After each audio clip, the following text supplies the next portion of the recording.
Nah, sambil menunggu itu supaya tidak ada dusta di antara kita, saya boleh nggak cerita tentang yang Cak Nun mau mati tadi?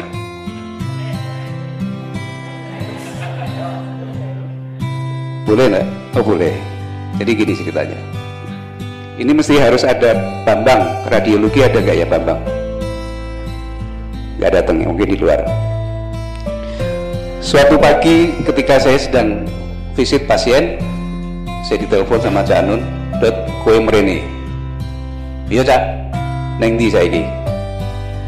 "Saya di Gedung Hartono." Gedung Hartono itu sini, BDNI itu yang apa namanya, Jenderal Sudirman itu di lantai 3 itu kan ada counter handphone.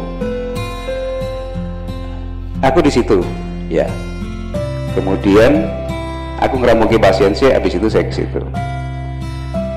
"Neng ndi Cak?" "Neng lantai 3." Saya muter lantai 3 itu, nggak ketemu sekali. Yang kedua nggak ketemu. Saya telepon, "Cak, neng di neng lantai 3." Lah aku muter teng pintu. Saya muter sekali lagi, baru kemudian saya melihat Mbak Via, Ibu Novia Kolopaking, dan mendapatkan Cak Nun dalam kondisi yang sangat kurus. Kemudian tangannya gemetar. Nah, waktu itu, "Loh, Cak, gue kenapa loro?" "Ya ini aku tambah nono," Cak Nun bilang gitu. "Kok? Wah nggak bener ini," saya bilang gitu. Ketika itu saya lihat, kemudian saya ambil secari kertas, Cak Nun tangannya gini. Kemudian saya cek, memang sangat tremor dia, sangat gemetar. Saya pikir pasti ada sesuatu dengan kelenjar tiroidnya. Kemudian ada yang lebih ahli, saya persilakan Cak Nun untuk ke Prof. Asdi, praktek di situ. Kemudian diperiksa macam-macam, diperiksa labnya, T3 T4 nya sangat tinggi, TSL nya juga di luar normal. Sampai Prof. Asdi bilang, "Ini pasti salah labnya Cak, diulang lagi dengan hasil yang sama." Nah, kemudian saya punya ide, udah laki-laki itu kita radionuklir aja lah, kita periksa, kita scan tiroidnya. Saya kontak sama Bambang, singkat cerita sudah dilakukan itu, kemudian Bambang mendekati hasilnya, Cak Nun pulang. "Waduh, ini sangat toksik ini." Nah terus, "Iki mulai kira-kira dari 3 sasi meneh." Waduh. Terus Bambang bilang, "Tapi aku gak ngomong gitu." "Oh ya sudah, ini urusanku, aku sih ngomong." Saya bilang gitu, padahal aku ya rawani ngomong. Terus saya bilang, "Cak Nun pulang." Kemudian saya bilang kepada Pak D almarhum. Pak D itu sahabat Cak Nun yang sangat dekat dengan Cak Nun, sangat setia dengan Cak Nun. Dia ngomong, "Pak D, ini kondisinya Cak Nun begini. Kalau melihat dari medis, ini 3 bulan lagi umurnya." Waduh, Pak D juga pusing. Pak D itu adalah pegawai lab di pertanian. Nah, kemudian melihat kondisi Cak Nun yang seperti itu, malam hari Cak Nun BAB warnanya hitam, jadi memang sangat-sangat kental dengan nuansa ada perdarahan di situ. Pak D menginisiatif mengambil sampel dari tinjanya dengan maksud akan diperiksa di labnya Pak D, ada apa sih sebenarnya dengan Cak Nun ini. Sudah toksik jelas di kelenjar tondoknya. Kemudian Pak D ingin menganalisis, diambillah tinja, kemudian dimasukkan dalam kantong film Fuji di zaman dulu. Ya, besok pagi tak bawa ke lab. Dah Pak D tidur. Di tengah malam hari di rumah Pak D, si tabung ini meledak sehingga isinya berhamburan kemana-mana. Mulai suatu keanehan lagi di situ. Nah, ada beberapa sampel yang sempat tersisa dan sempat dianalisis bahwa si barang itu tadi itu mengandung sebuah logam yang hanya bisa meleleh dengan suhu di atas 1500 derajat Celcius. Berarti ada sesuatu di Janur. Ada logam di situ, ada toksik di sini. Apa sebenarnya yang terjadi? Prof Asdi juga pada waktu itu nggak mungkin ini seperti ini. Kalau seperti ini, Cak sudah mati, Cak. Akhirnya itu fakta-fakta yang kita sampaikan kepada Cak Nun. Kemudian di sini saya hanya ingin men-stressing bahwa sebenarnya ilmu kesehatan, ilmu kedokteran itu belum bisa mengatasi semua masalah kesehatan yang ada. Contohnya adalah Cak Nun, bahwa kita masih dilibatkan dengan misteri-misteri yang ada di situ. Dan akhirnya bahwa Cak Nun mengatasinya dengan cara yang lain yang apa namanya, yang nanti mungkin kalau berkenan Cak Nun cerita, kalau enggak ya akhirnya sembuh gitu aja lah, dengan berbagai macam caranya. Ya. Mari tidak sampai sini, akhirnya sembuh gitu aja. Ya, ini karena terlanjur cerita, saya mohon izin dan minta maaf, ini diceritakan sebenarnya sudah 15 tahun yang lalu ya, dan itu panjang ceritanya, tapi pokoknya begitu lab hasilnya seperti itu, dan di Sarjito gambarnya kan hitam pekat sini ya, jadi di leher ke bawah itu sudah ibaratnya wis bumi hangus sudah. Terus Mbak Fia ngomong, "Mbak sudah jelas sekarang masalahnya, Mbak diatasi." Karena saya itu tidak merasa sakit dan tidak pernah berhenti. Jadi oh alah ya wis lah gitu kan ya. Ada. Jadi ini kan saya harus cerita mengenai sembuhnya saya. Akhirnya karena istri saya mengatakan, saya kan tidak pernah merasa sakit. Pokoknya aku terus wong puasa saya puasa, saya workshop sama kecil-kecil 500 orang melayu tahu. Aku santri di Bojonegoro, tajak latihan ekspresi, latihan muhadoroh, latihan supaya kowe iki kudu iso dadi wong, kowe kudu iso punya determinasi, harus kerja. Santri itu kan tidak dididik untuk kerja, wiritan tok nanti pucat, dia bilang gitu. Belajar ngambut gawe, ayo bertani ke kerajinan apa, tak ajak pelayan guys. Semaput aku mas, aku ini poso awakku. Berat badan saya 46, saya kan sekitar 46. Ya semaput lagi, jadi saya sekian kali semaput. Terus akhirnya Mbak Fia mengatakan, kan sudah jelas, kan saya punya intel juga, saya selidiki ini ada apa. Akhirnya sudah jelas semua masalahnya, dan semua sudah saya maafkan. Saya tidak pernah marah, saya tidak pernah dendam, saya bersyukur kepada Allah, saya milik Allah. Akhirnya sudah malam itu saya melakukan upacara dan saya sembuh paginya, dan kemudian saya langsung gemuk ya, jadi aku lemu kae. Begitu lemu lho, aku lemu iki. Konco-konco lho, Cak, gue jane atine kok isi urip ngono kita. Jane ning ora wani ngomong ya, Dot ya. Kira-kira itu. Nah, Bapak sekalian, Anda saya kira juga tahu bahwa kesembuhan bukan milik dokter. Dokter adalah petugas ikhtiar, orang yang dengan ilmu mengupayakan pengobatan, tapi sembuh milik Allah. Sebagaimana sakit juga milik Allah. Asal posisi kita di situ, maka ketidakmungkinan secara ilmu medis itu tidak sama dengan tidak sembuh. Bisa ada kesembuhan yang kita bisanya ajaib ngomongnya. Ya saya mengalami itu. Oh, saya itu cuman melakukan sesuatu yang radikal malam. Put. Udah sembuh saya. Udah, wis wani aku, wis wani ngomong. Dan itu mendadak. Hanya cukup 1-2 jam malam itu, paginya saya sudah beres. Nah, sampai hari ini saya belum pernah bercerita apa yang sampean lakukan dalam 1-2 jam itu. Nah, kapan-kapan harap mengguru. Langsung disaut puas, tak langsung tahu beliau. Ya, percuma kalau ke depan suruh diam saja. Ya memang. Kapan sampai mau rela menceritakan pada kan banyak dokter sing sok rumangsa iso nambani jan. Sampai rela untuk menceritakan yang 2 jam itu. Kapan?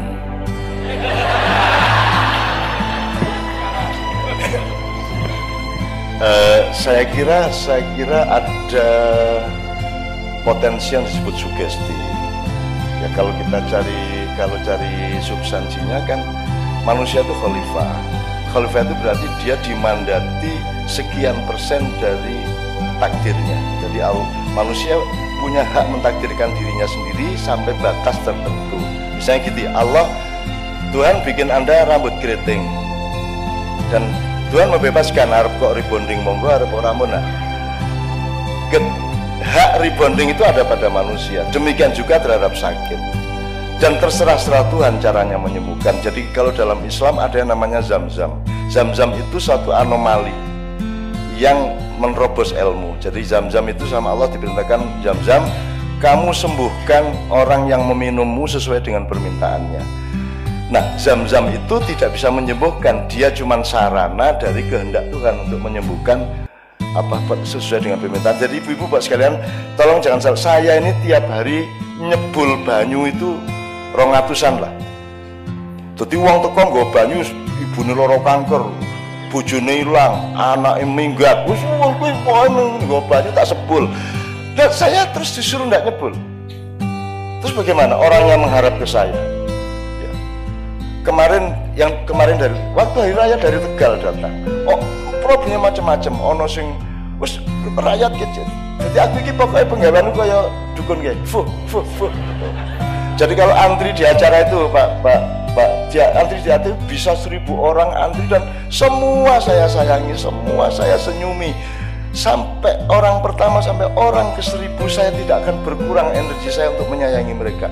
Dan tak ladeni wis kowe ngopo wae, wis ono sing nek ndekep ta biasa nek salaman ngambung tangan tak ambung genti tak rangkul. Terus nanti ndekep awakku. Jadi ada beribu-ribu gambar di mana orang tuh saya peluk di sini. Kui belum aneh.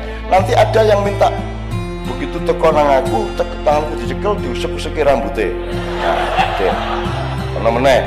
Terus ada lagi pokoknya aku diusap sampai misal terus dia gini. Nah, ada lagi ya yang ngapa dia ini ngapa kaplok ya, wah turun gitu udah pergi.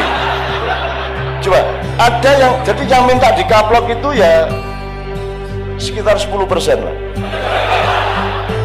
Ono mana jawab diketak ini apa iki ketak dia wes aku loh, saya apa yang saya lakukan, saya gini, ya Allah engkau yang mendatangkan mereka dan engkau yang memberi ide kepada mereka untuk memerintah saya melakukan apa, saya lakukan apa yang engkau perintahkan tapi engkau yang bertanggung jawab. Betul enggak rasional enggak? Karena toh saya tidak mampu menyembuhkan, saya itu cuma melakukan apa yang Allah perintahkan, Allah yang bertanggung jawab menyembuhkan, kan gitu. Dan saya ngomong gitu betul-betul. Sampai sing iso sampean. Lha apa ono uang sampai tekan, ono saiki Mas bertambah modusnya. Salaman terus ya. Apa piye? Itu nih. Itu nih Mas. Mas aku gak angel-angel. Ngono ae kok repot. Tak idoni ngono. Ono meneh sing pokoke ambung pipine. Terus dhek ngambung pipiku. Terus wis apa wae. Iki sing paling medeni iki sing nek meteng. Datang cak iki bojoku wis 6 tahun durung meteng. Terus karepmu piye aku kon ngetengi. Ya iki, Pak. Ya Allah rakyat, ini semua peristiwa kemesraan. Saya mohon para dokter mesra sama pasiennya, karena itu sumber utama penyembuhan. Bukan mesra secara pribadi, mesra secara ketuhanan dan sosial. Jadi kita iklimnya itu iklim kemesraan, itu akan cepat membuat Tuhan menyembuhkan pasien kita. Ya, kui ono meneh sing nek wis meteng kae, wah kuwi aku sing paling seneng ki nek wis wong meteng diterke bojone ngene iki terus Cak, tolong Cak, anak saya diusap, didoakan. Wes bisa. Ya sudah, tapi kan semua percaya, semua tidak Di pengajian saya pun tidak ada beda laki-laki dan perempuan, tidak ada batas. Dan ojo meneko etnik, ojo meneko agama, lanang wedok campur masalah. Karena di dalam kemesraan yang spiritual sifatnya tidak ada perempuan. Lagi perempuan itu urusan bojo ning omah. Begitu keluar rumah kita tidak perempuan, kita dekan, kita manusia, kita konsumen, kita produsen, tidak lagi perempuan itu urusan bojo, Pak. Nah, di pengajian saya campur, tidak ada masalah. Karena tidak ada yang sadar kalau dia laki-laki, tidak ada yang sadar kalau dia perempuan. Nah, enak tak, Bu? Nah, enak tuh. Nah, iki jadi sembuhnya tadi itu karena saya mesra. Ya Allah, kalau memang aku masih harus cuman gini loh, Pak, sugestinya itu saya silakan menentukan sendiri. Misalnya kalau orang wiritan, Kiai mengatakan baca Al-Waqiah ping 700. Saya dulu bertengkar sama Gusmi Waliullah almarhum, karena saya sering menangani pasien bersama. Gusmi selalu sarannya itu abot, moco Yasin ping 300 modar kok piye Yasin pisan urung kelakon kok ping 323 ora iso Gus, ngono ora iso. Jadi saya sering nangani bersama tapi bantah-bantahan, Gus ora ojo ku urung karane iso maca Quran Yasin ping 333 modar kok piye apa meneh Al-Waqiah ya to wangel banget. Terus ping 100 punjul ra iso. Saya selalu ngasih yang pendek, 1-2 kata yang mudah dihafalkan. Berapa kali itu tergantung intensitas hatimu. Allah yang menentukan. Oh, anak ini sungguh-sungguh belum baca sudah dikabulkan, bisa juga. Nggih mboten? Karena yang penting cintamu kepada kehidupan, cintamu kepada Allah, dan kepercayaanmu kepada kehendak Allah dan kasih sayang Allah. Allah Maha Dermawan, Maha penuh kasih sayang. Tidak tergantung jumlah. Tuh. Nah, itu contohnya, Pak. Dalam 1-2 jam itu saya mengeksplorasi kemesraan dengan Allah. Saya eksplorasi benar-benar. Jadi misalnya gini, sampean mau beliin istri mobil, mesake bojoku iki isih motoran, monggo ya wis dosen wis suwe misalnya gitu ya. Ora tak tukokke gitu kan, punya niat baik. Terus ternyata lewat waktu sekian lama tidak punya duit untuk membelikan. Ya kita sholat malam, ya Allah, aku ini terlanjur janji sama istriku, tegakah engkau mempermalukanku di depan istriku? Aku saja malu, apalagi engkau. Seharusnya engkau malu, tidak mengabulkan. Ngono Mas, lu kemana? Madura ini cara Madura ini. Madura itu dagangan orang payu nganti maghrib ngene kok. Sampean katanya Rahman Rahim. Mana ini kok ndak laku-laku. Nek wong Pekalongan siji meneh nang Gusti Allah. Pokoke iki sesuk wayahe bayar sekolah anak. Kok dagangan ora payu nganti maghrib. Akhirnya kalau ente tidak kabulkan malam ini, aneh mau mabuk aja. Aku tak mendem bae. Yo dikabulkan gitu kan. Dikabulkan gitu. Saya cuma ingin mengatakan tidak ada yang tidak mungkin bagi Allah. Maka yang mesra sampean, dan mesra itu tidak harus sholat rajin banget. Ora ono wong khusyuk iki jane ora ono, Mas. Yo ngapusi. Ora. Sayyidina Ali pernah menjadi pemenang lomba sholat khusyuk. Jurinya Nabi Muhammad. Jadi semua sahabat sholat, Nabi Muhammad sing ora kuwi sholat to. Itu Nabi Muhammad kan pawang, metoke apa tawon, sebuah pokoknya mukulis, pokoknya sholatnya sudah terganggu. Tapi Ali khusyuk, Ali bin Abi Thalib khusyuk, mantunya dia. Sampai akhirnya wah ya Ali top tenang, tidak terganggu oleh apapun, ada bom, ada gunung meletus, Ali tidak terganggu. Akhirnya dia kandidat juara. Terus dia tengah macam Ali ditanya, Ali kamu kandidat, tapi kamu harus menjawab dulu pertanyaanku, apa supaya semuanya nanti belajar sama kamu, apa yang membuat kamu itu bisa begitu khusyuk, tidak terganggu sholatmu oleh apapun saja. Terus Ali ngomong, saya itu bukan khusyuk, saya itu bayangin hadiahnya apa ya. Nah jadi gue rasa lebay-lebay, wis ta, menungso iki biasa kabeh. Boleh saya pemain rebab Bu Dekan, pemain rebab itu sing itu ya, itu pentas di Washington dikagumi wartawan, kan magis kalau rebab. Beda kan biola kan indah, tapi kalau rebab kan magis. Tentu wah tepuk tangan, standing ovation lama banget. Ini pemain rebab dari Jawa. Terus di interview, what is the key? Apa kuncinya sehingga orang Jawa kalau membunyikan musik itu so deep, so apa, boy sangat musik. Wong Jawa ditakoni ngono, gampil niku. Sing penting niku sindane ku dak ten mriki. Sindannya harus sebelah kiri tadi. Dudul susune iki lho Mas.